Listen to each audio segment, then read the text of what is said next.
백악관은 이란과의 합의 전망을 긍정적으로 본다면서도 미국이 휴전 연장을 요청하진 않았다고 밝혔습니다. 미국은 이란산 원유 제재 유예를 다시 하지는 않을 거라며 이란의 자금줄 재개에도 주력하고 있는데요. 워싱턴 연결해 보겠습니다.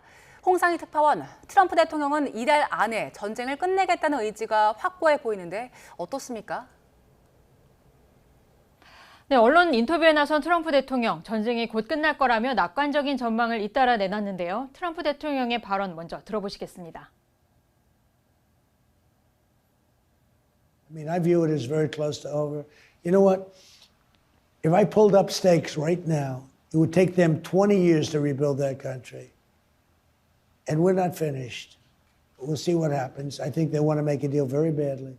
Because if I didn't do that, 트럼프 대통령은 이란에 대한 군사작전을 강행하지 않았다면 지금쯤 이란이 핵무기를 가지고 있을 거라며 전쟁의 당위성을 강조하는 모습이었습니다. 이란이 핵무기를 갖지 못하게 하는 게 가장 큰 목표라면서 이란이 합의하지 않을 경우엔 1시간 만에 이란의 모든 발전소와 교량을 파괴할 수 있다고 말했습니다. 다음 달 14일 베이징에서 열릴 미중 정상회담을 앞두고 트럼프 대통령은 시진핑 중국 국가주석과 서한을 주고받았다고 밝혔는데요. 시진핑 국가주석에게 이란에 무기를 제공하지 말라고 요청했다며 시 주석도 그렇게 하고 있지 않다고 답했다고 설명했습니다. 합의에 대한 기대감과 함께 미국은 협상 무산 가능성도 대비하고 있습니다. 이 워싱턴 포스트는 6천 명의 병력을 태운 항공모함 HW 부시호가 21일쯤 중동 지역에 도착할 걸로 보인다고 보도했습니다. 10일 해병원정대 4,200명이 탑승한 복서 상륙 준비단도 이달 말쯤 중동 지역에 도착해 지상작전이나 추가 공습에 대입할 것으로 보입니다. 네, 백악관도 협상에는 긍정적인 것 같은데요. 그러면서도 휴전 연장은 요청하지 않았다고 밝혔네요.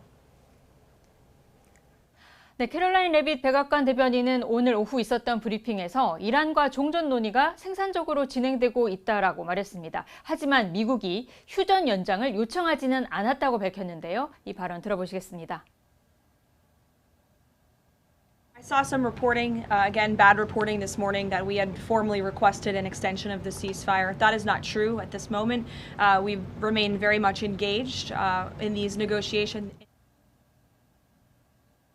레빗 대변인은 또 대면 회담 가능성에 대해서도 논의를 하고 있다면서 다음 회담 장소를 묻자 첫 회담과 마찬가지로 파키스탄 이슬라마바드가 될 가능성이 매우 크다고 말했습니다. 이란 외무부도 지난 주말 협상 결렬 이후 파키스탄을 통해 미국과 메시지를 교환하고 있다고 밝혔는데요. 아바스 아라그치 이란 외무장관은 오늘 테헤란에서 미국과 이란의 협상을 중재한 아심 무니르 파키스탄군 총사령관을 만나서 지난 주말 회담 결렬 이후에 미국과 파키스탄이 논의한 내용을 검토했습니다. 이란은 미국과의 협상 의지를 밝히면서도 핵심 쟁점인 핵 개발에 대해서는 이 평화적 핵 이용은 이란의 권리라고 강조했습니다. 이란 외무부 대변인의 말입니다. 들어보시겠습니다.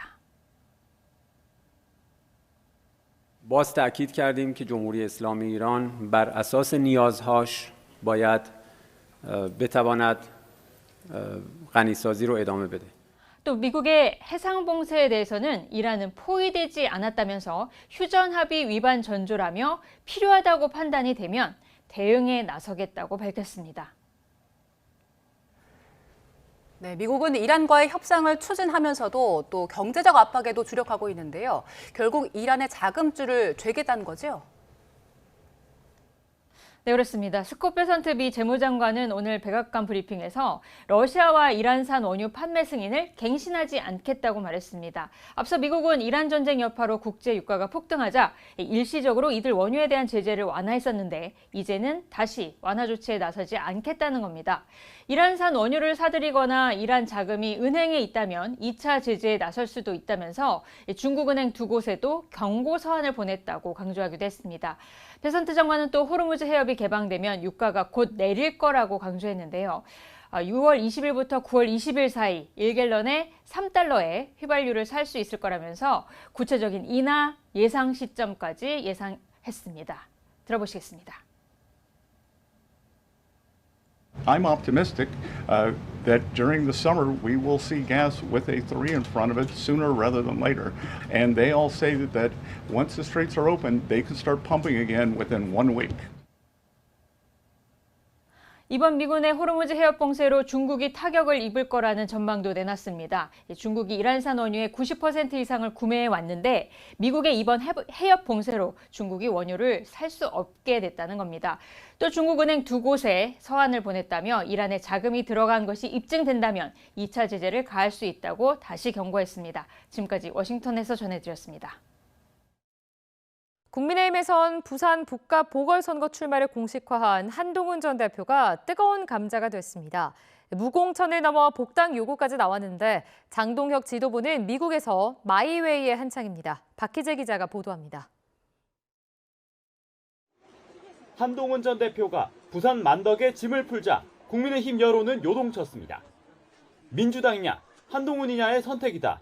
무공천에 반대하는 건 해당 행위라는 등 후보를 내지 않아야 한다는 주장이 나왔고 나아가 한 전 대표의 복당 제안까지 이어졌습니다. 원내 수석대변인이자 공천관리위원인 부산 초선 곽규택 의원은 지도부가 제명을 철회해 내부 경쟁해야 한다고 강조했습니다. 당 지도부가 먼저 손을 내밀어서 한동훈 전 대표 복당해서 이렇게 저는 제안하는 쪽이 더 큰 정치를 하는 것이다. 당 지도부는 즉각 부적절한 발언이라고 발끈했습니다. 한동훈 본인이 신청하지도 않았는데 복당을 얘기하는 건 어불성설이라며 공당에 책무를 다하겠다는 말로 공천하겠다는 뜻을 재확인했습니다. 공관위원 입장에서 혹시라도 오해될 수 있는 그런 발언이 나온 부분에 대해서 일단 당을 대표해서 죄송하다는 말씀을 드리고요. 부산 지역 의원들도 SNS에 잇따라 의견을 올렸는데 외연 확대나 단일화 등의 언급도 있었지만 일단 공천을 해야 한다는데 공감대를 이뤘습니다. 공천 혼란으로 인한 비판의 화살은 미국에 있는 장동혁 대표로도 향했습니다. 김민수 최고위원과 웃으며 찍은 사진이 공개돼 빈축을 산 건데 당 지도부조차 이해할 수 없다고 반응했고 친한계는 선거를 포기한 것 아니냐, 후보들은 피눈물을 흘린다고 꼬집었습니다. 모든 사단의 원인이 되었던 우리 당의 가장께서 미국에 가서 최고위원과 사진 찍어 올리실 일인가. 5박 7일 방미 반환점을 돈 장동혁 대표는 미국 상하원 의원 면담에 이어 보수 싱크탱크 간담회 등을 거쳐 오는 17일 귀국할 예정입니다. 장동혁 대표는 대한민국이 글로벌 중추 국가로 발돋움하기 위한 신안보 전략을 수립하겠다고 밝혔는데 50일도 채 남지 않은 지방선거 의제와는 다소 거리가 있다는 비판이 불가피해 보입니다. YTN 박희재입니다. 북한에 여러 차례 무인기를 날려보낸 혐의로 기소된 민간인들에 대한 첫 재판이 열렸습니다. 검찰은 이들이 공모해 대한민국의 군사적 이익을 침해했다고 지적했습니다. 유서현 기자입니다. 북한에 여러 차례 무인기를 날려보낸 혐의로 기소된 오모 씨 등 민간인 3명에 대한 첫 재판이 열렸습니다. 이 사건은 외환범죄로 국가적 중요성 등이 인정돼 관련법에 따라 서울중앙지방법원 내란전담 재판부가 심리를 맡았습니다. 먼저 검찰은 모두 진술해서 이들이 무인기를 군사분계선 너머로 보내 북한의 군사적 도발에 명분을 제공하는 등 대한민국의 군사적 이익을 침해했다고 지적했습니다. 실제로 이들이 날렸던 무인기 중 2대는 북한 개성 일대에 추락했고 북한은 이를 수거해 분석한 뒤 한국이 도발의 대가를 치를 것이라는 규탄 성명을 발표했습니다. 한국 호전광들의 광태는 반드시 대가를 치르게 될 것이다. 한국 당국은 정세격화의 책임을 절대로 모면할 수 없다. 구속된 오 씨는 법정에는 정장 차림으로 출석했는데 인정신문 과정에서 재판부가 직업을 묻자 원래 대학원생이었지만 현재 언론인이라고 답했습니다. 함께 무인기 제작업체에서 일했던 김모 씨는 무직, 장모 씨는 지난 1월 대기업에 취업했지만 이 사건으로 채용이 취소됐다고 밝혔습니다. 이들은 기록 검토를 마치지 못했다며 이번 기일에 혐의 인정 여부를 밝히진 않았습니다. 재판부는 다음 달 6일 공판 준비 기일을 열어 피고인 측 의견과 검찰의 입증 계획을 들을 예정입니다. YTN 유서연입니다. 미국과 이란의 전쟁 여파로 지난달 수입 물가가 16% 넘게 뛰면서 28년 만에 최고 상승률을 기록했습니다. 원유와 나프타 등이 큰 폭으로 올랐는데 전쟁이 길어질수록 원재료 공급 차질로 물가 상승 압력이 커질 전망입니다. 김세호 기자의 보도입니다. 지난달 수입 제품 가격이 28년 만에 가장 큰 폭으로 치솟았습니다. 3월 기준 수입 물가 지수는 169.38로 2월보다 16.1% 올랐습니다. 16%가 넘는 상승률은 1998년 1월 이후 28년 2개월 만입니다. 오름세는 지난해 7월 이후 9개월째입니다. 원유와 나프타, 제트유 등이 수입 물가 상승을 주도했는데 특히 원유 상승률은 1985년 이후 최고치입니다. 한국은행은 3월 유가와 환율에 따라 광산품과 석탄, 석유 제품을 중심으로 수입 물가가 크게 상승했다고 밝혔습니다. 실제로 두바이 유가는 2월 68.4달러에서 3월 128.52달러로 87.9% 뛰었습니다. 원달러 환율 역시 한 달 사이 1,449.32원에서 1,486.64원으로 2.6% 올랐습니다. 한국은행은 또 미국과 이란 협상의 불확실성이 매우 크고 당분간 원자재 공급 차질이 해소되기 어려운 만큼 이번 달 수입 물가의 향방은 예상하기 힘들다고 말했습니다. 이와 앞으로 소비자 물가 영향은 추후 전쟁 양상과 정부의 물가 안정 대책 효과 등에 따라 달라질 수 있다고 설명했습니다. 그러면서 만약 전쟁이 장기화하면 고유가와 원재료 공급 차질이 경제 전반으로 확산해 소비자 물가 상승 압력이 더 커질 수 있다고 덧붙였습니다.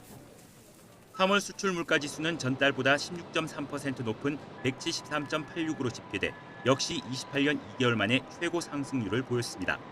YTN 김세호입니다.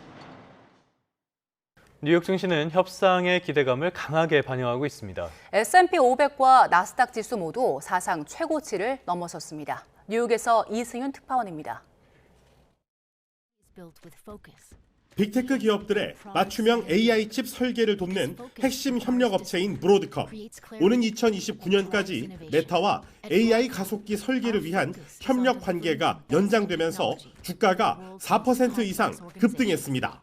브로드컴을 비롯해 미국 대표 500개 대형주로 구성된 S&P 500 지수가 3개월 만에 7,000선을 돌파하며 사상 최고치를 경신했습니다. 이란 전쟁이 곧 끝날 것이란 트럼프 대통령의 발언이 미국과 이란의 2차 종전 회담에 대한 기대감을 키워 투자 심리를 북돋운 여파입니다. 다만 호르무즈 해협 봉쇄가 계속되고 미국의 상업용 원유 재고가 전주보다 91만 배럴 감소하며 예상을 밑돌자 뉴욕 유가는 소폭 상승했습니다. 연방준비제도는 경기 동향 보고서 베이지북에서 이란 전쟁으로 인한 고유가가 원자재 비용 압박으로 작용하고 있다며 위험성을 경고했습니다. Disruption has led to a sharp price increase in this important fertilizer, up about 55% since the beginning of this year. Prices for diesel and other important input for agricultural products rose 50% over the past year. 특히 이란 전쟁에 따른 불확실성 여파로 미국 기업들이 신규 고용이나 투자를 결정하는데 어려움을 겪고 있다고 지적했습니다. 연준은 이란 전쟁이 촉발할 수 있는 고물가 위험 때문에 기업과 가계 모두 잔뜩 움츠러들었다고 진단했는데 이는 금리 인하보다는 동결에 무게를 두고 상황을 지켜볼 가능성이 크다는 신호로 해석됩니다. 뉴욕에서 YTN 이승윤입니다.